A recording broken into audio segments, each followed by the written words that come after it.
Hello, hello, hello, and welcome. Now, in today's interview, I'm going to be talking about how to brand your business with none other than the amazing Kyshira Moffett, who is a digital brand strategist, a content creator, award winning entrepreneur, and also an author over at thisishermovement.com. Okay, now before I continue, just in case there are people watching who are not familiar with me, it'd be remiss of me not to introduce myself. So that is exactly what I'm going to do right now, right? So, my name is Nina Dafe, and I am the founder and the editor of the Far Above Rubies Collection.com, where I basically help Christian women to know their worth, their power, and their purpose so that they may speak up, step out, and shine as the wonderful women of God that He ordained them to be. And if that's something that sounds like it's right up your street, your cup of tea, then definitely consider hitting the subscribe button below. And don't forget to hit the bell for your notifications as well, right? Now you also want to hold tight because by the end of this video, you are basically going to know, of course, what branding actually is and how to do it, just as I said. You're going to know which business ideas to pursue, especially if you're someone who's like a multi-potentialite and has many ideas swimming in your head, all right? You're also going to know how to monetize your passions both online and offline for success, as well as many more things. Kyshira is full of pearls and a wealth of wisdom, so you definitely want to sit tight to hear all of that, all right? Now, bear with me, okay? First of all, because you can probably hear I've got this little cold going on, the sniffles. But apart from that, I want to do a quick introduction to Kyshira as well, okay? So before we jump into the meat and potatoes of the interview, that's what I'm going to go into, all right? So, Kyshira S. Moffett is a digital brand strategist and founder of the KSM Group.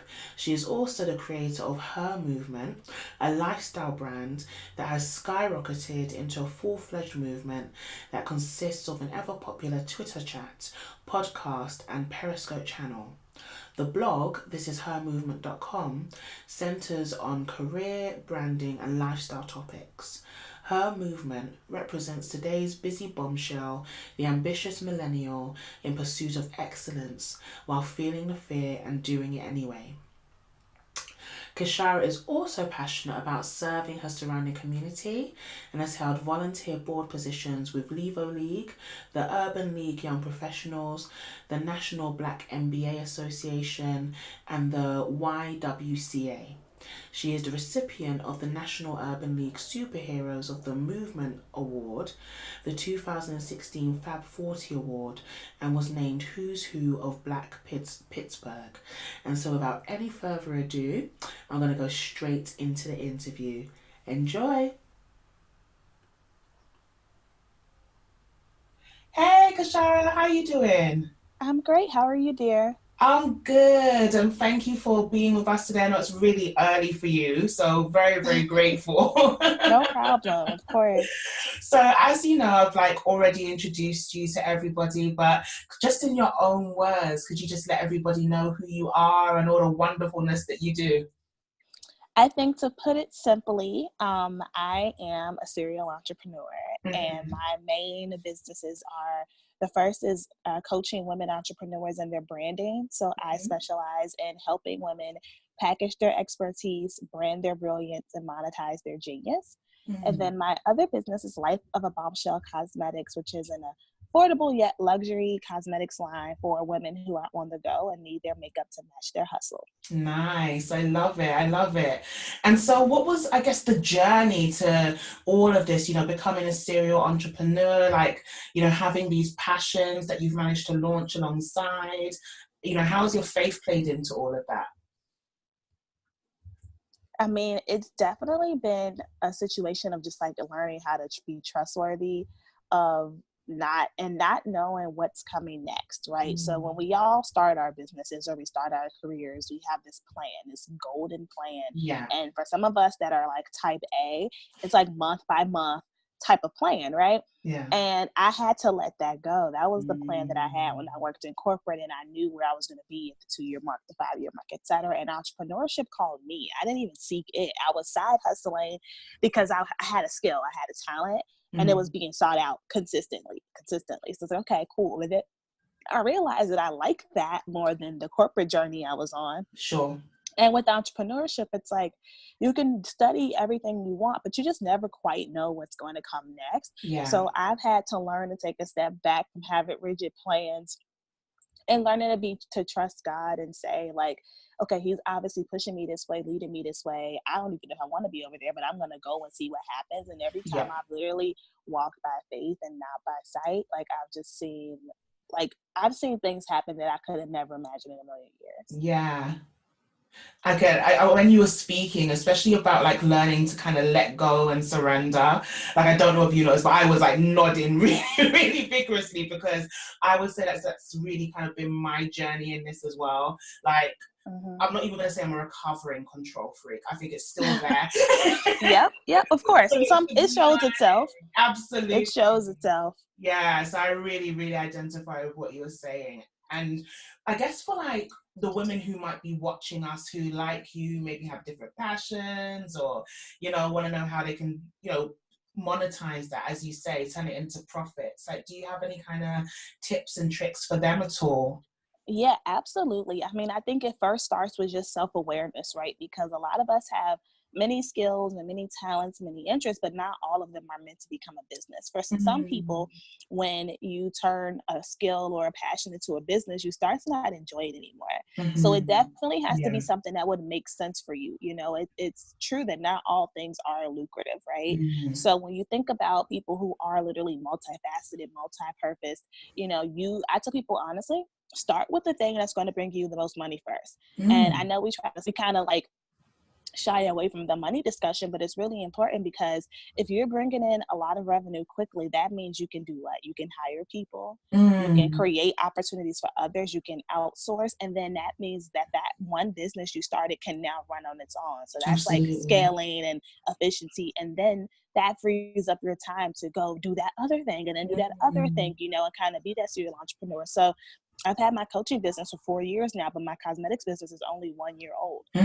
Why? Because it took me 3 years to figure out how to make my coaching business run automatically, in a sense of having passive income and online courses, and having systems for people to be able to sign up for consultations and appointments based on when I'm already available, instead of doing the back and forth email. It's like learning those things is what enables you to have more free time to do other stuff. And that, I mean, if it was the other way around, I think it would have took way longer for me to open up another business, had to start with the cosmetics business, because if I want to keep my prices affordable, like I'm selling lipsticks for $10 a lipstick, like it's going to take a little bit more time to build up revenue, as opposed to my coaching services, which range in fees. Yeah, that makes a lot of sense. So in the beginning, did you kind of start off doing both of them, and then through research know that one was going to take longer than the other? Like, how did you? I didn't even know I was going to get into cosmetics. I just knew I really liked the industry. I love the beauty industry. I can watch makeup tutorials all day long. I spend so much money on makeup. It's so bad. When I launched my line, I thought that would stop me from buying so much makeup. And now I'm just like, oh, this is research. Market research, yeah. It's research, girl. It's so bad. So anyway, no, it was just like a passion thing, and I had left it at that. So my business actually started with career coaching. So my corporate background is human resources. So I did like an HR development program, and I worked in diversity, I worked in training, I worked in recruitment. And even when I was an undergrad, I have a bachelor's and master's in business. So I was always in career development programs, career prep programs, and I had a little bit more knowledge than the average student around resumes, personal branding, interview prep. So I was coaching others, because people didn't like going to the career center, and to the point where the career center hired me as a student to work there, right? That's how lit this was, right? So even post-grad, you know, most undergrads don't know what they're going to do with their lives. They're kind of forced into careers and to make choices.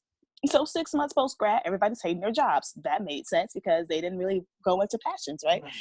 So people kept calling, like, can you do my resume? Can you help me with my LinkedIn? And LinkedIn was my specialty. Like, I could write a LinkedIn profile and a LinkedIn bio like nobody, right?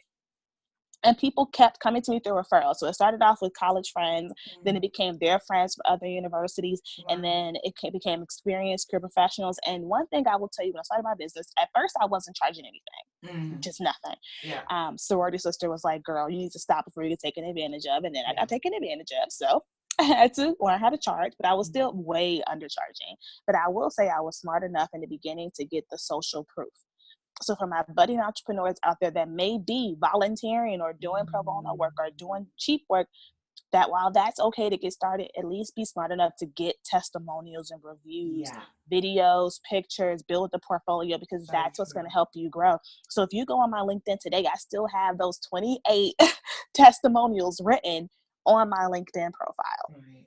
That began to drive traffic to my profile of people who wanted their LinkedIn profiles rewritten. And so with that, I was basically resume writing plus writing biographies. And an entrepreneur reached out who had an event planning business. She had been in the industry for 20 years. She's worked with Oprah, Coca-Cola, like all these big companies. And her son actually went to my school, my undergrad school, but we didn't know each other. I was like way older than him. But she just said, hey, I see you went to Hampton, which is great. And I know that school, my son goes there. I also see that you have all these testimonials in your profile. I want to hire you to write my LinkedIn to attract customers for me. Had no idea what I was doing, but I said yes. And she loved it. So then she hired me to write her website copy, her social media stuff, all of this, and then referred me to all of her entrepreneur friends. And then it became, okay, I really like working with entrepreneurs. Like, they may not have it all figured out, but they're way more fearless. They like to take more risk. And with career coaching, it was like a lot of life coaching, because in corporate America, I feel like it just beats you down so bad. People just don't have faith in their abilities. And I'm like arguing with people about their skills. Like, you have this great skill. And they're like, no, I don't. I'm like, yes, you do. It's just like, it's literally like pulling teeth to get people to tell me the great things about themselves to put on their resumes. But with entrepreneurs, it's like, this is their bread and butter. So they're going to tell you all the great things about them, whether they believe it or not, they're going to tell you, right? And so that's honestly how my business was shaped. It grew over time, literally from me trusting the process and just going along with it and saying yes to opportunities I didn't feel like I was qualified for. And present day, now this has shaped what my current offerings are. I see why your answer to the first question was the way it was then, because you've really, throughout this whole process, just had to surrender. And I just picked up so many other lessons as well. Like, even if you don't feel qualified for something, don't be afraid to just kind of jump in. You know what the Bible says about your gifts making room for you. Like, there's so many lessons from exactly. And just having this I'll figure it out mentality. So I'm not gonna lie and say, oh, every job that I took that I didn't feel qualified for, I just did something and hope for the best. It's like, no, I studied, I read books, I watched videos, I listened to podcasts, I did research. So I also put in the time to ensure that this skill that I was developing was also growing with each project that I undertook. And I learned a lot of stuff really, really fast because I was very dedicated and committed to what I was doing. Yeah, so many pearls, so many. I hope these guys are listening. There were so many nuggets there, honestly. And I noticed that you talk specifically about helping ladies to monetize kind of online specifically. Is that, do you do like outside of that, or do you feel like online at the moment is just where it's at, Well, a little bit of both. And I wasn't even sure if I answered one of your initial questions, which was like advice for monetizers. So yes, definitely start with the most profitable thing and then put yourself out there shamelessly. And that's both online and in person. So I'll try to connect these two questions. But the online space is growing and it's not going anywhere. It's just a matter of what are the trends. And right now video is big with Instagram TV and YouTube Live and all of these other things, Facebook Live and Facebook Creator and all this stuff. So just a matter of you figuring out what's going to be the best to get your message across. And I tell people all the time, no matter what, you need to own your online real estate. I don't care if all of your business comes from you going to church once a week and handing out your flyers and bam, there's your, if you do hair, like there's your appointments for the week. I don't care if that's literally your bread and butter, like you still need an online presence. And when people come to me, it's like, okay, yeah, you've had this great business for 5 years, but like you don't have a website, you don't have a social media, you have anything. And then we get ready to go on there and build it. And somebody else is using your name, right? And so then it becomes a matter of, well, did you get your trademarks? Did you get your copyright? Oh, no. Well, now you have to change the name of the business you've been running for 5 years. And so a lot of that happens. And it's like, whether you make money from the internet or not, you need to own at minimum your domain. Even if you're not using website, own the domain, and make sure you secure your social media profiles. Secure a Facebook business page, an Instagram business page, a Twitter page, a Snapchat, a Pinterest, a Google Plus, and a YouTube. You may not ever use them, but you just want to ensure that nobody else can. It's a matter of preventing others from doing it, even if you don't know what to do with it. Right. So, for me, my business is a little bit of online, mostly online, but in person as well, because I host my own events. I do small scale workshops. I have a large conference I do once a year as my way of giving back. When I travel and do speaking engagements, that's an opportunity for clients and exposure, which typically leads to clients. But then now I'm starting to add on. So for example, I'm headed to Los Angeles in July. I'm not sure when this airs, but in July, and also Atlanta in November.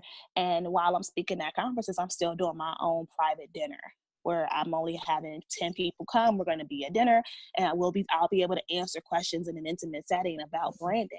And that's one way too of obviously people that have been following me and engaged with me online, and they're like, hey, I want to work with you, but I want to see how you are in real life. Sure. That's a great way to lead to clients. But then too, just when you go to these events, don't be in a corner, don't sit by yourself. And I'm an introvert and I'm shy, so I can tell you, don't do that. Bring your business cards and be prepared to sell yourself. Thank you for that. I love how, the amount of times that I speak to business owners who, like you said, they're introverts. And it's always like, really? But I think it's just the name of the game, isn't it? Like you said, like if you're going to be a business owner, you have to put yourself out there. You have to learn how to sell yourself and all of that sort of stuff, isn't it? Yeah. Until you can hire a salesperson. It's you.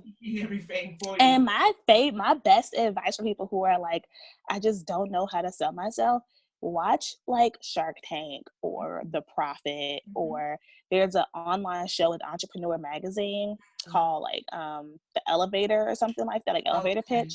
And while you may not agree with like the judges or like how the deals are structured, I don't care about that. I care about how are these entrepreneurs introducing themselves? How are they talking about their businesses?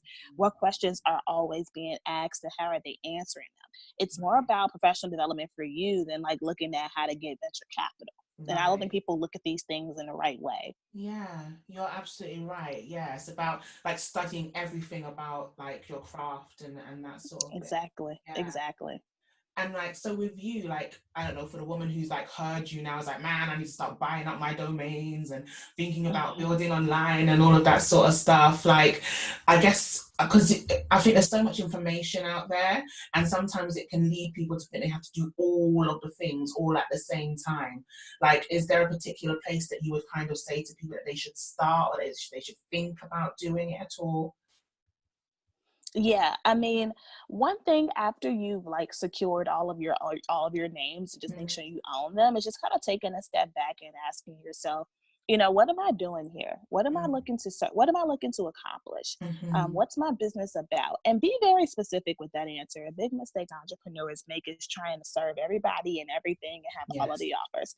That in fact is going to alienate people. Trust me, I was the girl that did everything and offered everything, and I alienated people. Now that I'm very specific and niche, it's crazy because now I still get a little bit of everybody. It's like a mixed bag. But it's like when you're good at what you do, you're going to get people no matter what. So don't feel like if I have this niche, I'm closing myself off to other opportunities. Right. That's completely false.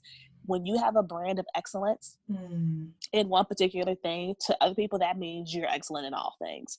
As opposed to trying to be the person that's excellent at all things, people aren't going to remember you. People will know, oh, that girl that specializes in writing website content, they're going to think of her when they need someone to write website content, or if they have someone asking them about that. They're not going to think about the girl that offers social media, website content, graphic design, hair, everything. Like, they're not going to think of that, right? So thinking about what specifically do you do, thinking about your value proposition, which basically says, if I ask you today, Nina, why do I hire you?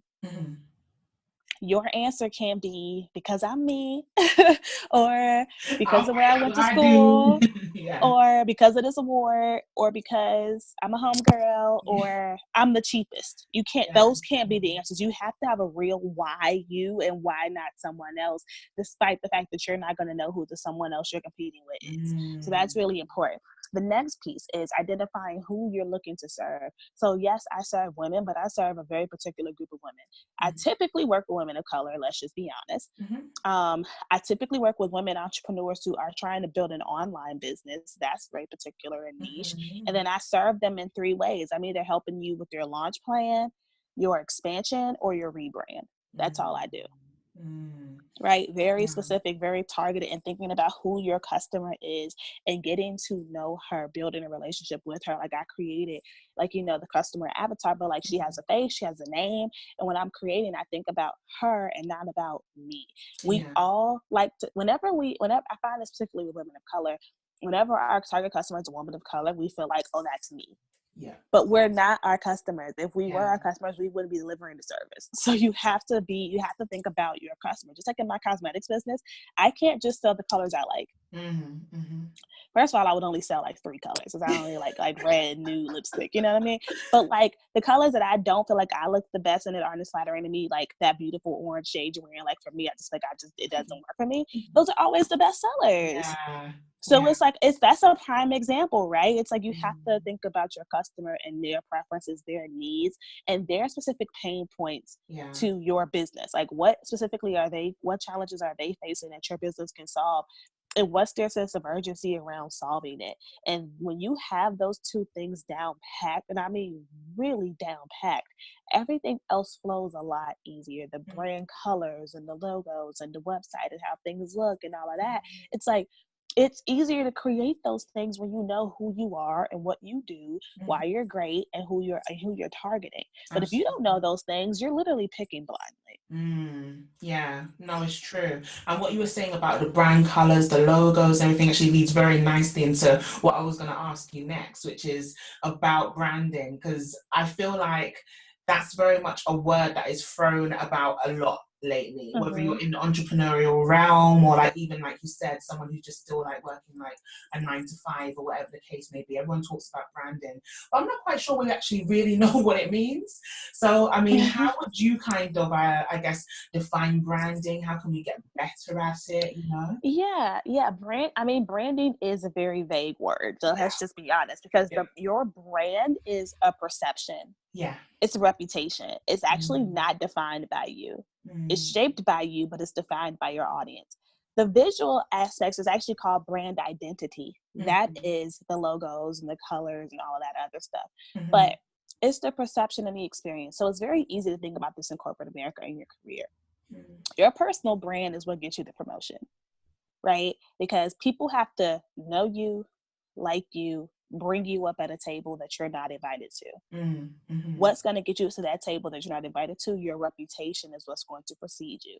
And it's not just the work ethic, it's the experience of working with you, because you can be a very hard worker, on time, perfect, but if you have a bad attitude, if you're not collaborative, it's like those soft skills impact your promotion ability just as much as the way you get your work done. So when you think about how all of that shapes the package of this person getting the job, it's the same thing for an entrepreneur. I could have the most beautiful website, the greatest sales page, but if I'm a nasty person and I'm offering a service, sis, nope, it's not gonna work. And I tell my clients, especially when you're a service provider, like your experiences have to be the same. So the way people experience me on Instagram and on my Facebook Live and on my website and then my emails have to be the same experience as talking to me. Because if there's a disconnect, something's wrong, I've missold them, and you're going to remember that. All of those different touch points, right?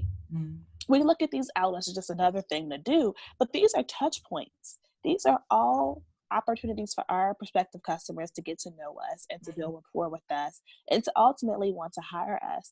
And a lot of them, they don't know us. I have an international client. We've never gotten a chance to meet. I don't know if we will, but she's had to build her understanding of me based on all of my outlets before we got on a phone call together.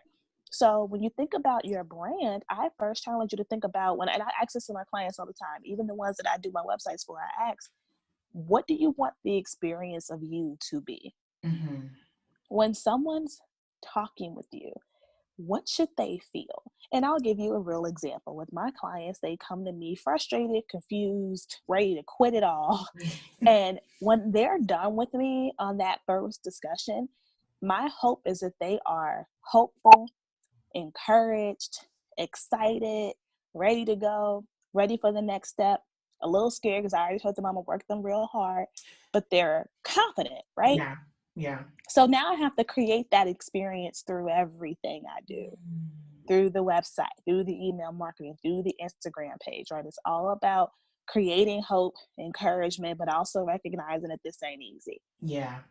That's the brand. And so when I think about that, okay, now let's talk about the colors, right? Well, if you actually just Google psychology of colors, all colors have meanings, all hues have meanings, right? And it's about having a balance. So the pink that I use is all about softness, femininity, it's okay to be vulnerable with me. And then the black is about power, strength, hard work, perseverance. And, so those two colors together, and then obviously you have the white in there for the just like the ease of just of understanding. But it all makes so much more sense now. It all comes together very, very well. Yeah. So once again, it's about being very strategic. Like that's, I think, Exactly. throughout all of your answers, what I'm really getting exactly how strategic you have to be, how much you need to know yourself, but also who you're serving. Yeah, and I think we have to stop thinking about the elements of our business as separate and think about how everything connects. Yeah. So people will pick their brand colors based on their favorite colors as opposed to how do I want people to feel when they're looking at my website? How do I want them to feel when they're experiencing opening my package in the mail when they get their makeup, right? It's about thinking, and sometimes I even feel like a lot of buzzwords in business may be confusing to people. Like when we say things like strategy, it's like, okay, well, what does that mean? Well, that means literally thinking about how things connect and how can you make it easy for your customers to understand who you are, what you do, and most importantly, if you're a service provider, what the transformation is going to be when they're done with you. Right. Yeah. And that's where understanding that stuff comes. I tell my clients, stop worrying about a logo. You can launch a business without a logo. Absolutely. I'm willing to bet most of my clients don't even know what my logo looks like because they're not buying my logo. They're buying me. So if anything, I would invest in headshots before I invested in a logo. My 2 cents. To be fair, that's actually what I did. Yeah, I did the Yeah. exact same thing. I was running my blog and then obviously turned it into a business for years without having any kind of logo. So, see, so you can validate exactly what I'm saying. People I probably can like, she's second crazy. that. No, you just validated it. Absolutely, it's true. So before we end, I like to end with like sort of game type questions. So I guess the first one that I would have for you is if you had to finish this sentence. So I am a Christian woman who is, what would you say? Ooh, that's a good one. So I am a Christian woman who is literally walking by faith and not by sight. Yeah. I think one of the things I always say, especially about being an entrepreneur, is how much of a spiritual journey it is. Like I think that's something that people underestimate because I think they tend to think that money or business or whatever it is somehow not spiritual. But you take the journey, you guys, it's one of the most spiritual. Oh yeah, I mean, there's so many risks here that you Yeah. just like. If you're not spiritually centered, you could go crazy. So true. But in turn, if you're spiritually centered too, you get a lot of blessings. I mean, my makeup line, the name, the logo, all of that came to me in the middle of the night. I will never forget. I was sleeping on this couch that I'm sitting on because my parents are visiting. And I just kept hearing this, that subconscious voice in my head that kept saying this name, that kept saying, go buy the domain. And I was like, why can't I go to sleep, God? Like, why? And literally, I got up, grabbed the computer, bought the $12 domain, and I was able to go to sleep after that. That's a prime example. The business didn't launch until like, I don't know, a year later, but still, it was just like a matter of take that step that I'm telling you to take. It'll make sense later. Amazing. I love that story. And if you had to turn it around, so I am a Christian woman who is not, what would you say? I am not bound by other people's standards. Yes. I am not bound by other people's definitions of success. I am no longer bound by fear. Yeah, all three very important things not to be bound by. Yeah, Yes. absolutely. And so, do you have, I guess, any further words of encouragement for people? Do also let them know where they can find you and, all of that good stuff. Yeah, absolutely. So you can find a lot of like content to help you excuse me, to get started on my website. This is Mhm. hermovement.com. There's blogs and podcasts and videos and all kind of stuff to get you started. And of course, there's products and things there. But I think one piece of advice that I actually just sent out to my email list was it's okay to start over. Mm. I think people are embarrassed Mhm. by having to stop and kind of Mhm. restart. But you guys, I've been in business for 4 years and I just relaunched my coaching services. Mm. I closed my calendar and I only served the clients I had, and I did not take new clients for about 4 months. Mm. And I knew it was time for a change. I had been feeling it. God had been telling me, but I was scared, y'all. I was really comfortable, and I'll be transparent. The problem was I had a good amount of clients Yeah, in terms of quality, but I was undercharging myself. And sure. because I was undercharging, I was also attracting people that just weren't taking the process seriously. Like Yeah, I personally don't understand how you can spend any amount of money and not take it seriously. But for some agree. people, Yeah, investments that are too cheap, they just don't take it seriously. So, yeah. and I was working myself to the bone, girl. Hired two coaches who both told me the same thing. You have potential, you have results, you're amazing. What is the problem? You Mm. need to just change your business model, right? Yeah. So I actually launched a completely new brand. It's called the Power Collective. Whole new website. So the work with me button on my Her Movement site now takes you to this new site. Girl, the Okay. colors are different, the vibe is different, the look is it's completely different than anything I've ever built in my Mm. life. And I Mhm. gave myself the grace to one, Yes. make the change, which was scary to not take on any new clients. Two, I didn't rush it. I did not do Yes. not rush. Like allow yourself the time to just like to not think about it for a second. Not too long now, don't. Yeah. But just enough time. So I think I waited a couple of weeks before I even like started. And then when I sat down to write out my services, I just wrote them out first. I didn't even start on the design. So I just wrote out what I wanted to offer and who I wanted to serve. So I had 3 core offerings for 3 core women. Bam, got it. When I built that website, when I tell you it took me like an hour. Because everything else was so clear. When I tell you that's how you know you're doing the right thing when it Yeah, comes that easy. absolutely. And obviously, I took some time with the relaunch, the strategy, all Mhm. of that stuff. But in terms of just putting it together, like even the name, it all flowed. But like, and now I haven't even fully told people that I'm taking new clients. I mean, they know the site's up, but I haven't really pushed it. Sure. And I've been getting people signing up for consultations like crazy. Amazing. And I already have new clients under this new brand that I didn't start promoting until June 10th, and Wow. it's June 28th, and a whole new roster of clients, a slate of sales calls still, and I'm still trying to get my new funnel together to even get people on the calendar because my clients are from my previous clients are still I rolling on. still, yeah. And so I know this is a very long answer to this question, No, but no, it's I great. but I need to tell this story so that people can understand that even if you Yes. have been doing something for a long time, Yeah, sometimes you have to start over. Sometimes you need to stop for a second and it's pause and true. say, this thing is no longer serving me in Hmm. the way it once was. And in order to grow, I have to take this next step. And so sometimes you just have to ask, what is required of me to get to where I want to go? What do I Hmm. need to sacrifice? What do I need to give up? What do I need to change to reach that next level of abundance? And when you Yes. actually say that kind of prayer and you're actually open to receiving it, it's like you will get a message that's crystal clear. But Yeah. let me also be clear that that doesn't mean that it's not going to scare you, Absolutely. Yeah. because it will. Yeah. Girl, when you go from like charging this like under $1,000 for all this work, and now you have to say this costs 3,000 or 4,000, whatever Yeah. else, and now you can say it without shaking. It's like, oh, this is like perfect. Breakthrough. I've reached where I'm supposed to be, Yeah. and I'm getting a different quality of client as well, who will Absolutely. actually give me the control to literally take them to where they want to go. And it's beautiful. So I just feel really excited about that. I love that. I love that. I think that was an amazing, amazing answer. Yeah, another nugget-filled one as well. And so please, once again, so you said what your website name is. What about any social media? Where can people follow you? So you can find me at Kyshira, Kyshira, on Instagram and Twitter. My full name on Facebook, Kyshira Moffett, BA. I have a Facebook group called #HerMovement. Then it's Her Movement Network with Kyshira Moffett, so you can find all of that. But if you forget all of that, thisishermovement.com has all of my social media links at the bottom of the page. You can find me everywhere. And if you want to see the new website, it's thepowercollective.co if you want to check that out. Brilliant. I'll put all of those in the show notes and everything as well.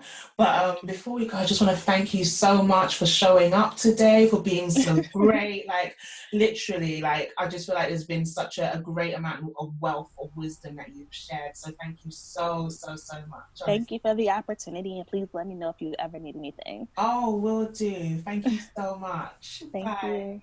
Bye. How amazing was that interview? Now, if you were just as blown away as I was by all of Kyshira's sort of pearls and words of wisdom, then definitely feel free to hit the like button. And if there's anyone that you can think of within your circle who you know needs to hear all of those things, then feel free to share it with them as well.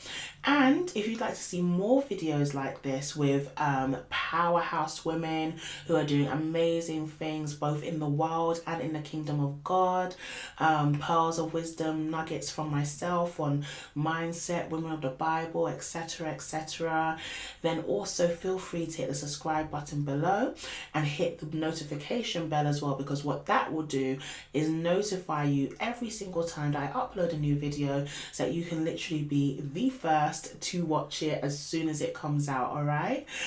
Also, oh, that my voice, I told you guys, sniffles at the beginning of this video. And also,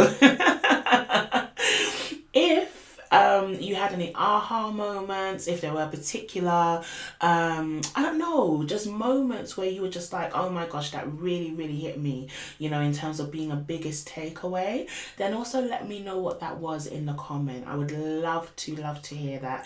And as I say all the time, I'm really big on the interaction, so I will circle back and we can keep the discussion going. Okay. And so with all of that being said, guys, I'm gonna love and leave you, and we shall be right back again next week with another episode. Take care, my love.